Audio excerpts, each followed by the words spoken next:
Vamos abrir as nossas Bíblias no livro de Josué, no capítulo de número 3. Livro de Josué, capítulo de número 3. Nós vamos fazer a longa leitura que consta do versículo de número 1 até o versículo de número 17. Diz assim a palavra de Deus. Levantou-se, pois, Josué de madrugada, e partiram de Sitim e vieram até ao Jordão, ele e todos os filhos de Israel, e pousaram ali antes que passassem.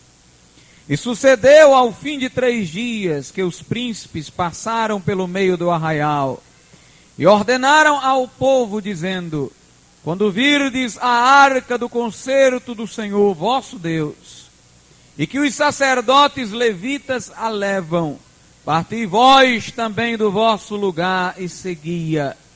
Haja, contudo, distância entre vós e ela, como da medida de 2.000 côvados, e não vos chegueis a ela, para que saibais o caminho pelo qual haveis de ir, porquanto por este caminho nunca passastes antes. Disse Josué também ao povo: santificai-vos, porque amanhã fará o Senhor maravilhas no meio de vós. E falou Josué aos sacerdotes, dizendo: levantai a arca do concerto, e passai adiante deste povo. Levantaram, pois, a arca do concerto, e foram andando adiante do povo. E o Senhor disse a Josué: este dia começarei a engrandecer-te perante os olhos de todo Israel, para que saibam que assim como fui com Moisés, assim serei contigo. Tu, pois, ordenarás aos sacerdotes que levam a arca do concerto, dizendo: quando vierdes até a borda das águas do Jordão, parareis no Jordão. Então disse Josué aos filhos de Israel: chegai-vos para cá e ouvi as palavras do Senhor vosso Deus. Disse mais Josué: nisto conhecereis que o Deus vivo está no meio de vós, e que de todo lançará de diante de vós os cananeus, e os heteus, e os heveus, e os ferezeus, e os girgaceus, e os amorreus, e os jebuseus. Eis que a arca do concerto do Senhor de toda a terra passa o Jordão diante de vós. Tomai, pois, agora 12 homens das tribos de Israel, de cada tribo um homem, porque há de acontecer que, assim que as plantas dos pés dos sacerdotes que levam a arca do Senhor, o Senhor de toda a terra, repousem nas águas do Jordão, se separarão as águas do Jordão, e as águas que de cima descem pararão no montão. E aconteceu que, partindo o povo das suas tendas para passar o Jordão, levavam os sacerdotes a arca do concerto diante do povo. E quando os que levavam a arca chegaram até ao Jordão, e os pés dos sacerdotes que levavam a arca se molharam na borda das águas, porque o Jordão transbordava sobre todas as suas ribanceiras, todos os dias da sega, pararam-se as águas que vinham de cima, levantaram-se no montão, muito longe da cidade de Adã, que está da banda de Sartã, e as que desciam ao mar das Campinas, que é o mar salgado, faltavam de todo e separaram-se. Então passou o povo defronte de Jericó. Porém os sacerdotes que levavam a arca do concerto pararam firmes em seco no meio do Jordão, e todo Israel passou em seco, até que todo o povo acabou de passar o Jordão. Podeis assentar.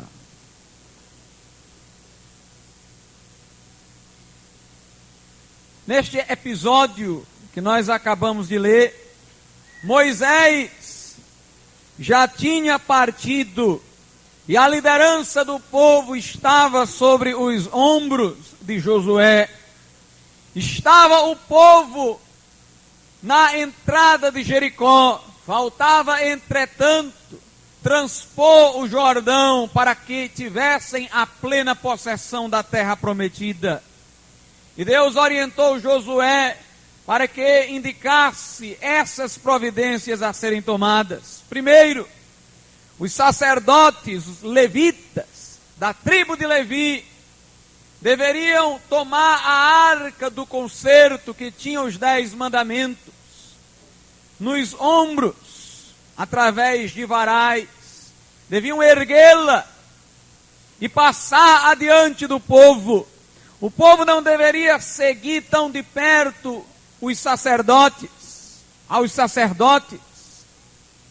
porque se o fizesse, os sacerdotes se misturariam no meio do povo, ou se misturariam com o povo, e as pessoas não sabiam mais a quem seguir, para onde se dirigir. Por isso deveria ser mantida uma distância entre os sacerdotes com a arca e o povo que vinha atrás.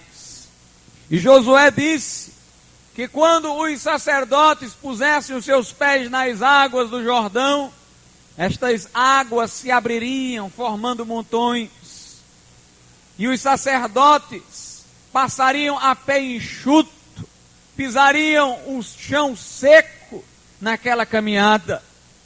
E diz a Bíblia que Josué ainda disse que os sacerdotes deveriam parar no meio até que todo o povo passasse. Note, porque as águas só se mantinham abertas, enquanto os sacerdotes com a arca, símbolo da glória de Deus, estavam ali dentro do rio. Por isso era necessário que eles saíssem à frente do povo, para que pela presença deles e da arca o rio se abrisse. E era necessário que eles parassem no meio do rio aberto, para que o povo terminasse de passar, para depois então eles se irem atrás.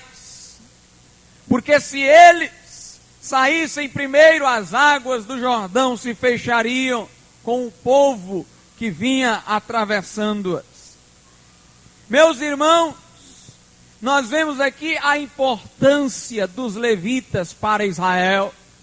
Não apenas porque eram eles quem carregavam a arca do concerto, símbolo da aliança entre Deus e os homens e símbolo da glória de Deus, mas também porque Deus os honrava a ponto de abrir o rio por causa da presença deles.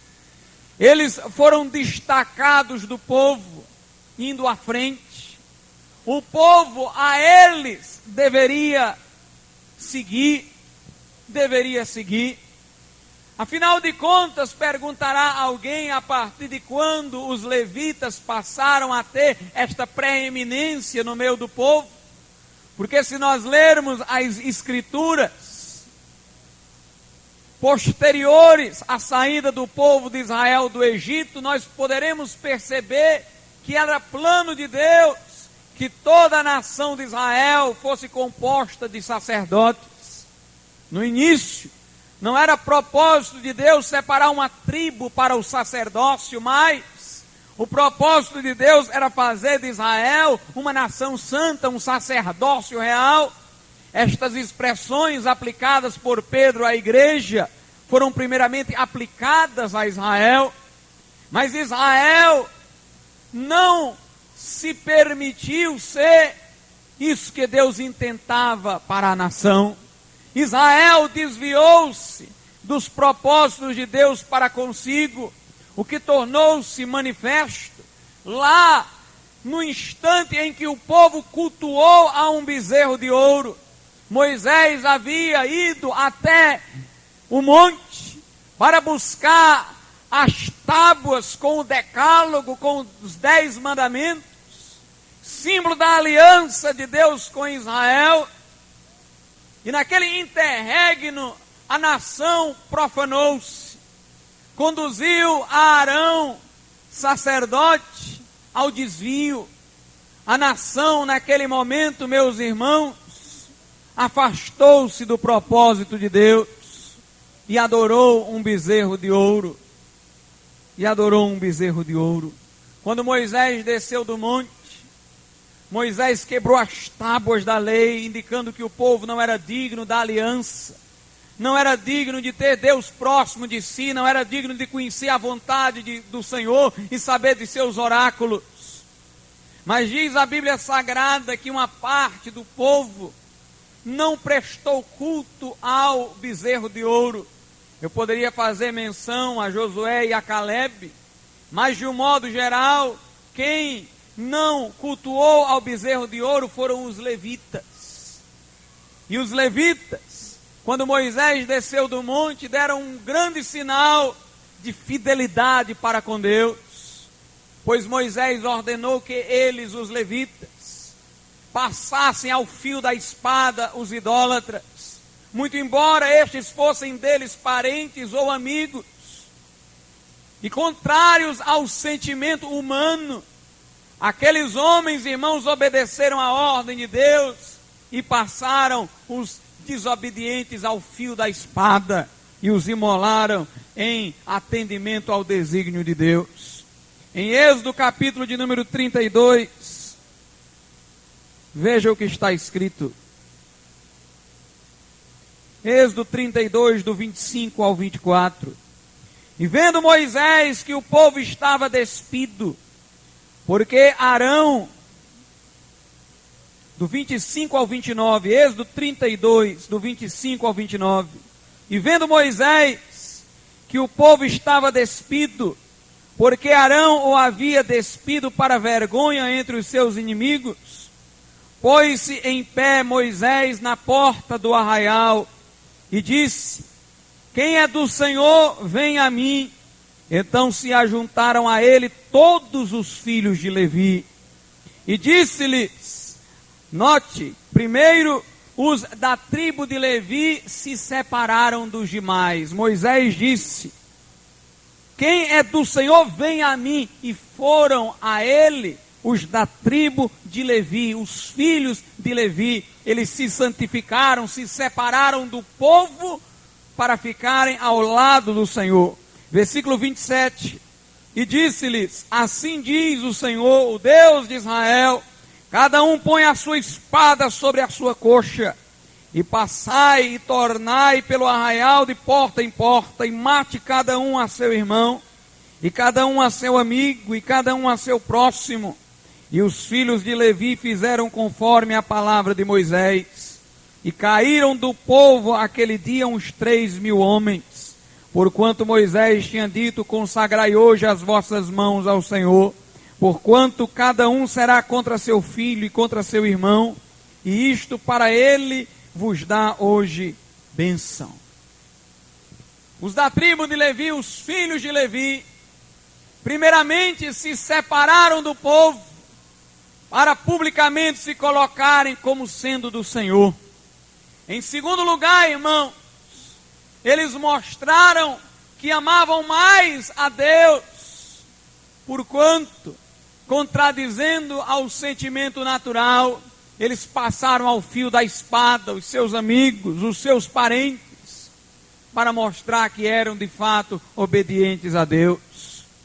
Por causa que este povo, os da tribo de Levi, amavam a Deus, porque os filhos de Levi se santificaram para Deus, Deus os elevou entre o povo, Deus deu a eles preeminência.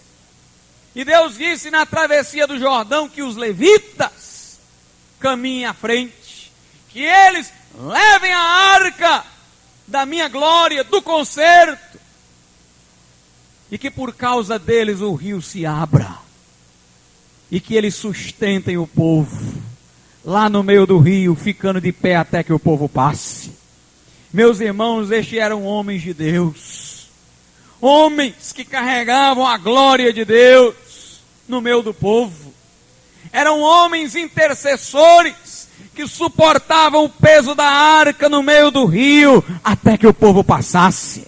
Deus está precisando de gente assim, que se santifique para Ele. Deus está precisando de gente que o ame de todo o coração, alma, força e entendimento. Gente que pela sua oração traga a glória de Deus à igreja e que mantenha esta glória na igreja, mantendo-se prostrado aos pés do Senhor.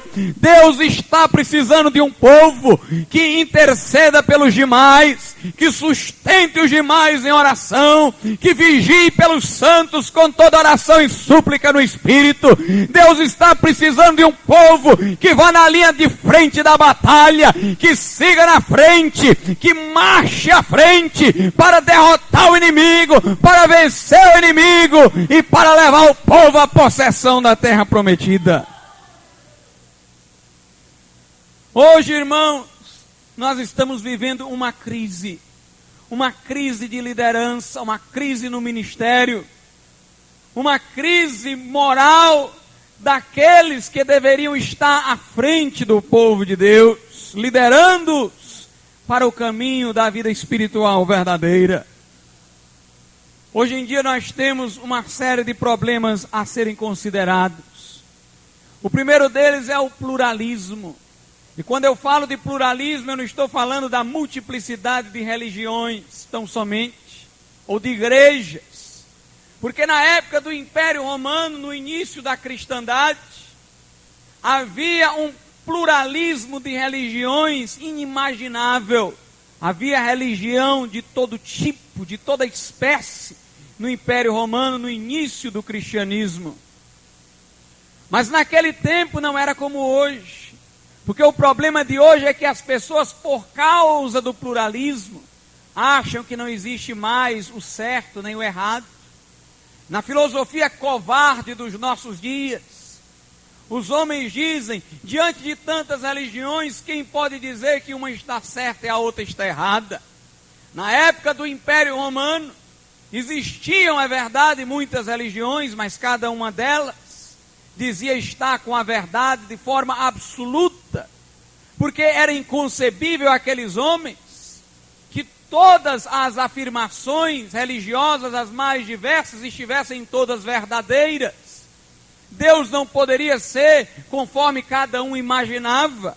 Mas nos dias de hoje, em que as pessoas olham para Deus não como um ser existente, mas como instrumento de terapia psicológica, nos nossos dias, em que o objetivo da religião não é revelar a Deus, mas dar conforto aos homens, as pessoas dizem, bem, toda religião é boa, todas estão certas, nós não podemos julgar nada como sendo certo ou errado. Eu vi recentemente um líder de programa de rádio evangélico de nossa cidade dizer que ele não discutia a religião, que ele fazia o enquete, as pessoas davam as respostas, mas ele não fazia nenhum comentário, porque cada um, dizia ele, tem liberdade de pensar como quer, cada um julga como quiser. Meus irmãos, pastores hoje não querem mais entrar em questões doutrinárias, falta-lhes convicção, ousadia, falta-lhes intrepidez para pregarem a palavra do Senhor. E estes homens, irmãos, estão agindo como se todos estivessem certos ao mesmo tempo, como se ir a uma igreja A ou B fosse uma questão de gosto e de comodidade.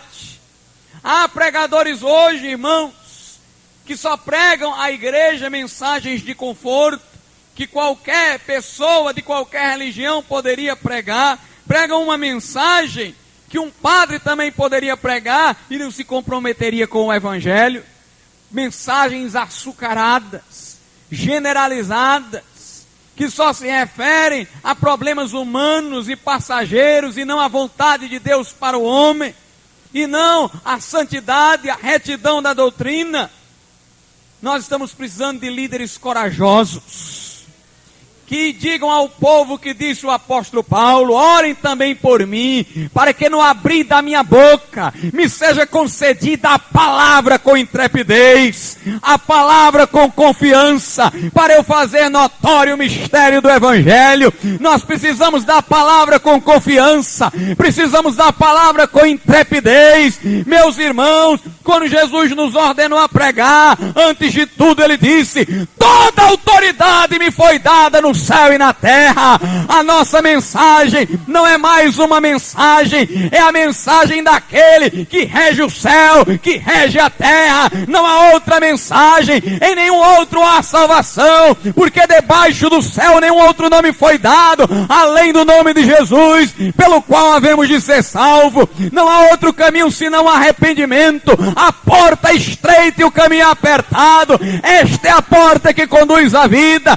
Espaçoso é o caminho, larga é a porta que conduz à perdição, e são muitos que entram por ela. Jesus disse: quem não é por mim é contra mim, quem comigo não ajunta espalha. É hora, irmãos, de nós entendermos isso, que não há meio termo. Paulo disse: a nossa pregação não foi sim não, mas em nós houve o sim. Nós não pregamos e despregamos, afirmamos e depois negamos. A nossa mensagem é uma só, e nós temos que pregá-la com coragem.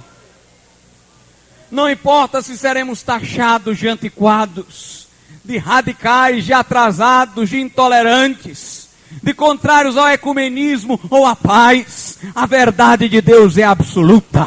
A verdade de Deus é absoluta. Nada podemos contra a verdade, senão a favor dela. Não há mentira que procede da verdade, e a verdade está em Deus. Seja Deus verdadeiro e todo homem mentiroso. Meus irmãos, nós temos que pregar esta palavra, porque ela é fiel e digna de toda aceitação. Quem retirar deste livro uma parte, lhe será retirada a parte na árvore da vida. Quem acrescentar esse livro alguma coisa, lhe serão acrescentados os flagelos que ele menciona. Não há meio termo, não há oportunidade do homem fazer escolhas pessoais. Deus se revelou, e é preciso gente que tenha coragem para pregar a revelação de Deus. Aleluia. Hoje em dia nós temos visto muitos escândalos acontecendo. Meus irmãos, nos Estados Unidos, na década de 80, foi feita uma pesquisa. E os americanos, por essa pesquisa, disseram que os pastores eram as pessoas mais dignas de confiança. Na década de 90, colocaram 5 profissionais à frente dos pastores como sendo mais dignos de confiança do que eles. Porque os escândalos foram tantos que o ministério caiu em descrédito nos Estados Unidos. Na época do século IV, muitos que se diziam bispos da igreja eram homens de reputação má e de vida ímpia. Agostinho tentou salvar doutrinariamente a igreja, dizendo que não importava o caráter desses homens, eles eram reais pastores, porque haviam sido ordenados. E todas as ordenanças por eles ministradas, como o batismo e a ceia, eram válidas. Mas os anabatistas de então, chamados de donatistas, disseram que a verdadeira igreja não era a igreja destes homens, que não tinham compromisso com Deus, e que não seria aceitável que os cristãos se mantivessem naquela igreja depravada, que justificava até a prática do pecado por parte de seus líderes. Agostinho combateu os donatistas, mas eles estavam com a razão, apregoando a necessidade de santidade no ministério. Meus irmãos, Agostinho, por falta de autoridade moral de muitos líderes, quis manter a autoridade deles pela tradição, pela cerimônia, pelo aspecto sacramental da ordenação daqueles homens. Mas eu vos digo que não é a roupa que faz o pastor, não é, irmãos, o título que faz o pastor, não é a tradição que vai manter a sua autoridade.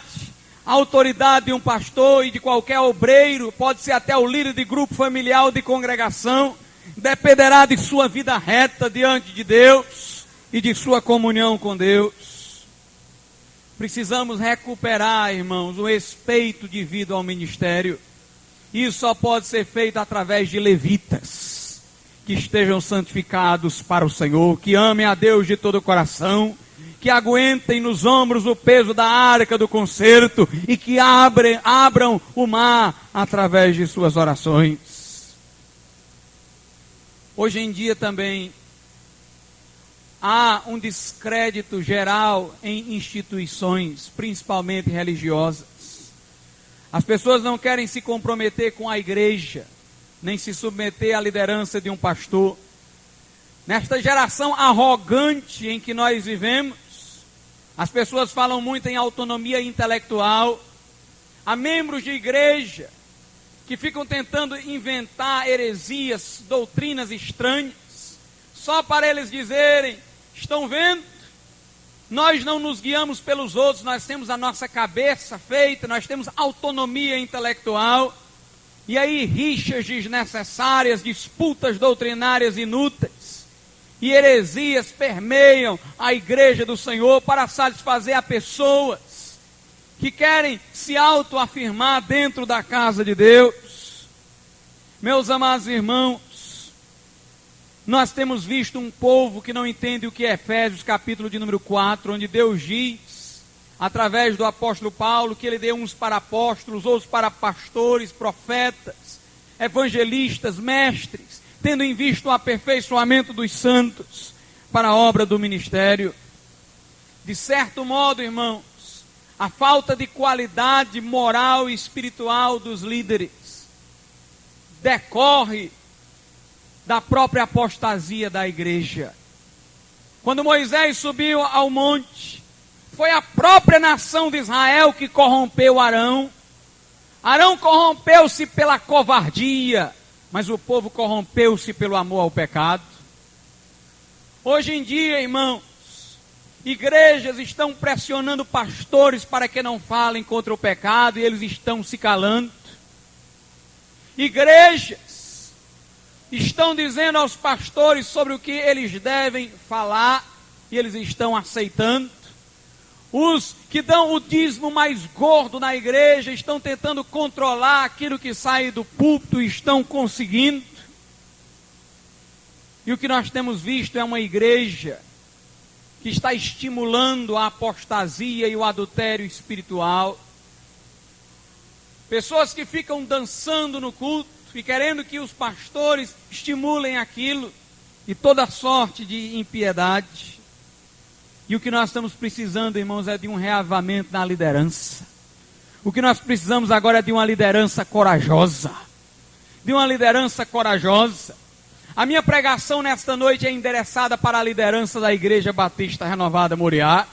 A minha pregação hoje é para os líderes de grupo familiar, para os pregadores itinerantes, para aquelas que lideram trabalhos de crianças, para os líderes de congregações. Minha pregação hoje é para os que trabalham à frente da mocidade. A minha pregação hoje é para os que são professores de escola dominical. Meus irmãos, nossa igreja não vai sobreviver dentro dos padrões apostólicos se vocês não estiverem cheios do Espírito Santo de Deus, se não houver na vossa boca uma palavra intrépida, se os irmãos não tiverem uma vida devocional intensa, não podem esperar que o povo tenha. Se os irmãos não orarem, não podem esperar que os outros orem. Chegou a hora, irmãos, de nós acordarmos, chegou a hora de nós despertarmos. Chega de congregações mortas por causa de líderes que não têm orado, chega de grupos familiares mal conduzidos. É hora de gente cheia do Espírito Santo aparecer, é hora de confissão de pecados, é hora de joelhos dobrados. Meus irmãos, é hora da nossa igreja se erguer. Tome consciência, líder, tome consciência de que o diabo está investindo contra você e você não está se apercebendo disso, mas você está dando espaço. E é hora de você se levantar com fervor, é hora de você ter uma renovação espiritual para que a igreja acorde outra vez.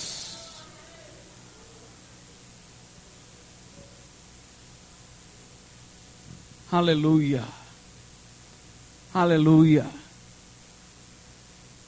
Meus irmãos, chega de os líderes reclamarem do povo. É hora dos líderes estarem cheios do Espírito Santo.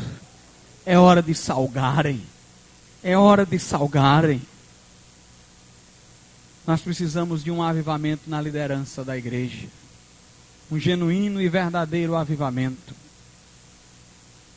Vamos ver o que a Bíblia diz em Malaquias, capítulo de número 2.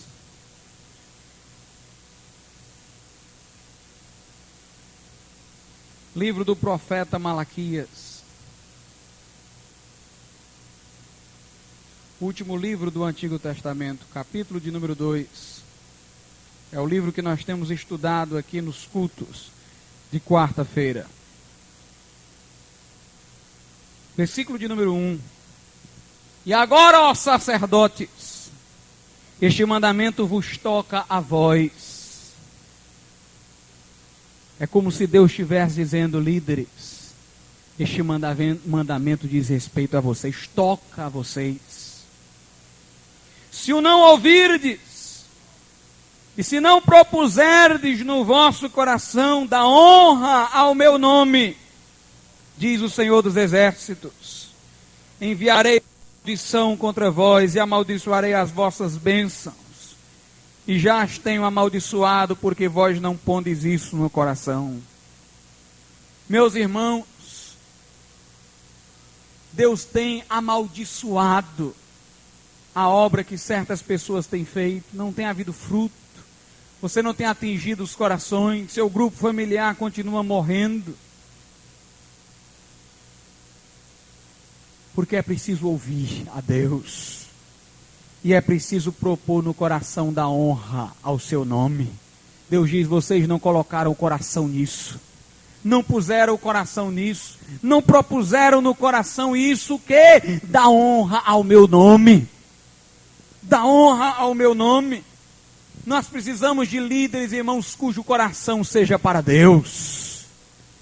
Precisamos de líderes cujo propósito do coração seja o de dar glória a Deus. Jonatas Edwards, um dos maiores pastores que a história do cristianismo já conheceu, avivalista do século XVIII, dizia que a verdadeira religião não era emoção, também não era pensamento, e muito menos ação ou ativismo. Para ele a verdadeira religião era afeto, santos afetos, dizia ele. E segundo ele, afetos são mais do que emoções e sentimentos. Afetos são do profundo do coração. Os afetos são do recôndito do ser do homem. Afeto é uma inclinação em direção a algo. Nós vamos daqui a pouco falar mais sobre os afetos, os santos afetos. Mas eu adianto-vos que aquele que tem santos afetos, ele pensa em coisas de Deus. Ele emociona-se com as coisas de Deus. E ele age para a glória de Deus. Ou seja, os santos afetos determinam pensamentos, emoções e ações. A verdadeira religião não é só intelectual. O intelecto se apega a conclusões, a proposições, a afirmações doutrinárias, e há muitos na igreja cuja religião consiste apenas no intelecto, em apego a proposições, a declarações teológicas. O cristianismo deles é só disputa de doutrina, mas não há vida. O coração é morto e seco. Porque é um cristianismo apegado não a uma pessoa, a pessoa de Cristo, mas apegado a declarações, a proposições, a conclusões. Há outros na igreja cuja religião consiste apenas nos sentimentos. Os sentimentos são variáveis porque são determinados por circunstâncias. Aquele que se apaixona por uma pessoa do sexo oposto apenas na base dos sentimentos, ele foi movido por circunstâncias que, se fossem diferentes, não tinham provocado nele o mesmo sentimento. Aqueles cuja religião consiste em sentimento, quando tudo vai bem, eles amam a Deus. Quando as circunstâncias se alteram, o amor de Deus se esvai, e eles são como nuvem que logo se desfaz. São estrelas errantes, são nuvens sem água. prometem muito e fazem pouco. São aqueles do solo pedregoso da parábola do semeador. Eles creem por algum tempo, mas não têm raiz. Logo vem a tribulação e eles se escandalizam, muito embora tenham recebido a palavra com alegria. Há muitos assim que estão a depender de circunstâncias, são emocionais. E essa não é a religião de Cristo, não é a religião verdadeira. A religião de Cristo, a religião espiritual é a do coração, é a da afeição, é a dos santos afetos. Meus irmãos, o afeto é determinado não pelas circunstâncias. O afeto é determinado não pelas conclusões. O afeto é determinado pela percepção do valor ao qual a pessoa se afeiçoa.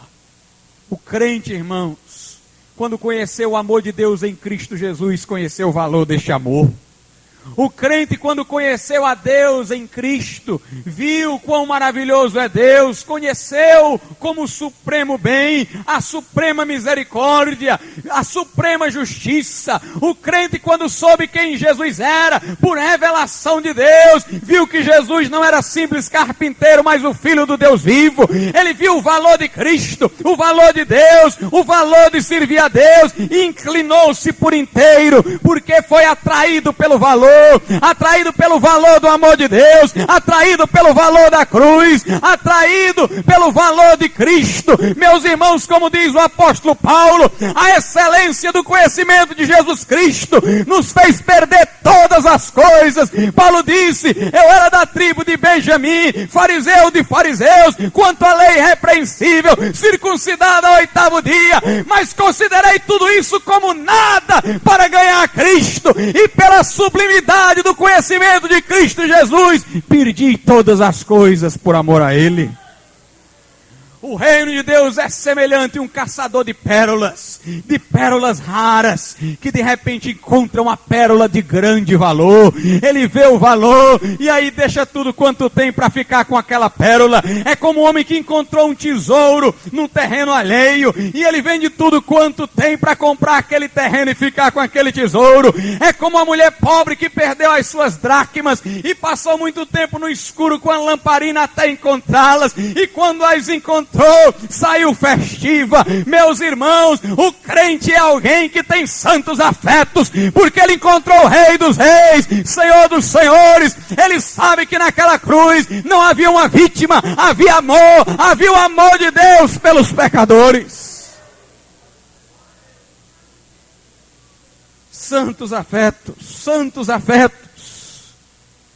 É preciso colocar no coração da honra ao nome do Senhor. O que falta aos líderes hoje são os santos afetos, irmãos. O que falta aos líderes hoje é ter um fogo aceso no coração enquanto leem a palavra de Deus, como acontecia com o salmista. O que falta aos líderes hoje é um ardor no coração enquanto Jesus lhes fala, como aconteceu com os discípulos de Emaús.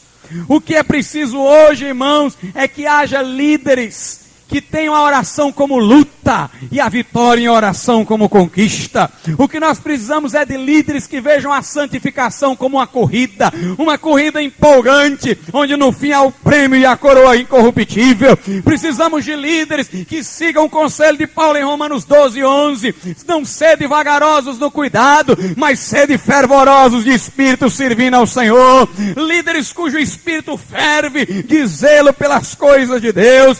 Precisamos de líderes que reconheçam a eficácia da piedade, pois em 2 Timóteo capítulo 3, versículo 5, Paulo diz que nos últimos dias os homens terão aparência de piedade, mas negarão o poder dela. Nós precisamos de gente que conheça o poder da piedade, o poder de viver aos pés do Senhor Jesus Cristo. Não podemos ser como Faraó, que dependia das emoções e circunstâncias. Quando as pragas vinham ao Egito, ele dizia: Moisés, ore por mim, o povo vai. Quando a praga cessava, ele dizia: o povo não vai mais. Tem crente assim, irmãos, a depender das circunstâncias, ele diz: agora eu vou servir a Deus, depois não vou mais não. Buscar-me-eis e me achareis, diz o Senhor, quando me buscardes de todo o vosso coração. Na Bíblia, irmãos, não há conhecimento válido sem afeto. A Bíblia diz: aquele que não ama não conhece a Deus. Só há conhecimento de Deus com afeto, com amor por Deus e pelo próximo. Em Filipenses 1:9, Paulo diz que o vosso amor aumente mais e mais no conhecimento. O conhecimento que vale é o conhecimento com afeto.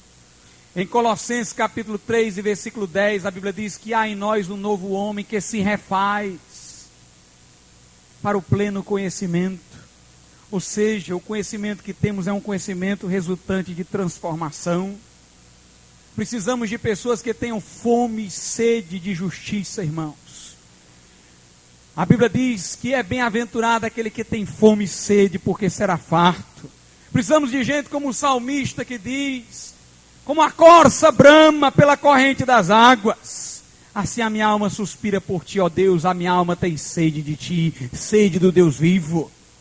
Ou como no Salmo 84, o pardal encontrou casa, andorinhaninho para si, e eu encontrei os teus altares. Quão amáveis são os teus altares, Senhor meu e Deus meu. O que nós estamos precisando é de paixão, irmãos. De paixão. Veja o que Paulo diz sobre as nossas obras, como elas devem ser feitas. Colossenses capítulo de número 3.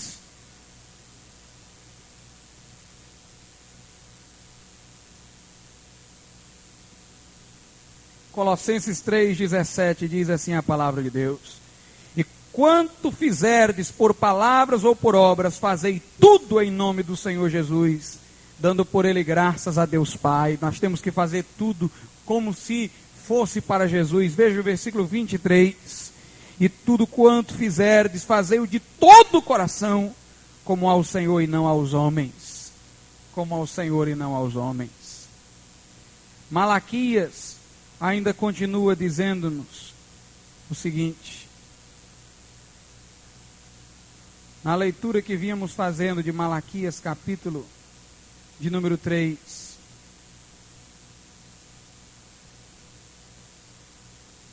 nós temos ainda as seguintes palavras endereçadas aos sacerdotes. A partir do versículo de número 4 do capítulo 2. Então sabereis que eu vos enviei este mandamento, para que o meu concerto seja com Levi, diz o Senhor dos Exércitos. Meu concerto com ele foi de vida e de paz. E eu lhes dei para que me temesse, e me temeu, e assombrou-se por causa do meu nome. A lei da verdade esteve na sua boca, e a iniquidade não se achou nos seus lábios. Andou comigo em paz, e em retidão apartou a muitos da iniquidade. Porque os lábios do sacerdote guardarão a ciência, e da sua boca buscarão a lei, porque ele é anjo do Senhor dos Exércitos. Mas vós vos desviastes do caminho, a muitos fizestes tropeçar na lei, corrompestes o concerto de Levi, diz o Senhor dos Exércitos. Por isso também eu vos fiz desprezíveis e indignos diante de todo o povo, visto que não guardastes os meus caminhos, mas fizestes acepção de pessoas na lei. Deus aqui lembra Levi, aquele sacerdote de então. Deus disse: o meu concerto foi com Levi. Levi guardou a minha palavra, a lei da verdade esteve na sua boca. Levi apartou a muitos da iniquidade. Mas vocês não são como Levi. Meus irmãos, nós falamos aqui dos anabatistas, mas nós temos que ser como eles foram. Nós temos que ser como eles foram. Deus quer nos lembrar hoje de homens como Lutero, Calvino, João Wesley, Charles Wesley, George Whitefield, homens santos, homens, irmãos, que incendiaram o mundo com a palavra de Deus pela vida de devoção. E hoje nós que nos dizemos pregadores do Evangelho, líderes de trabalhos do Senhor, o que é que nós temos feito para que sejamos a eles comparados? Em Malaquias capítulo de número 3, a Bíblia diz assim do versículo 1 ao 4: Eis que eu envio o meu anjo, que preparará o caminho diante de mim. E de repente virá ao seu templo o Senhor a quem vós buscais, o anjo do concerto a quem vós desejais. Eis que vem, diz o Senhor dos exércitos. Mas quem suportará o dia da sua vinda? E quem subsistirá quando ele aparecer? Porque ele será como fogo do ourives e como sabão dos lavandeiros. Jesus vem para purificar. Vem com fogo que purifica o ouro e sabão de lavanderia. Versículo 3, e assentar-se-á afinando e purificando a prata, e purificando os filhos de Levi, note os sacerdotes, os líderes, e os afinará como ouro e como prata. Então ao Senhor trarão ofertas em justiça, ou seja, depois que forem purificados. E a oferta de Judá e de Jerusalém será suave. Note, primeiro a oferta dos ministros tem que ser aceitável a Deus, para depois a oferta da igreja ser. Primeiro dos filhos de Levi, depois de Judá e de Jerusalém. Versículo 4, a oferta de Judá e de Jerusalém será suave ao Senhor, como nos dias antigos e como nos primeiros anos. Como essa expressão, meus irmãos, fala ao meu coração. Como nos dias antigos e como nos primeiros anos. Deus quer purificar os filhos de Levi, para que tragam a ele ofertas de justiça, e para que depois Judá e Jerusalém também traga, para que tudo seja como já foi, nos dias antigos, nos primeiros anos. Vamos ficar de pé. Se Deus está falando ao seu coração nessa noite, se é preciso mudança, se é preciso confissão de pecados a Deus, vem aqui à frente e nós vamos orar por você. Senhor, nosso Deus e nosso Pai, ó meu Deus, eis-nos aqui em oração. Ó meu Deus, e muitos que vieram para se contristar diante de Ti. Ó meu Deus, nesse momento ouve cada oração, cada súplica, daquele que se humilha diante de Ti, Senhor. Porque o Senhor resiste ao soberbo, dá porém graça àquele que é humilde. Meu Deus, cada um aqui quer Te servir, Senhor. Que possa fazê-lo, ó meu Deus, com santos afetos. Não na mornidão, Senhor, mas na devoção. Não por constrangimento, mas com prazer, Senhor. Ó meu Deus, renova cada crente agora, cada cristão. Purifica no fogo do ourives, no sabão do lavandeiro, Pai. Lava nesse momento, para que subam a Ti ofertas de justiça.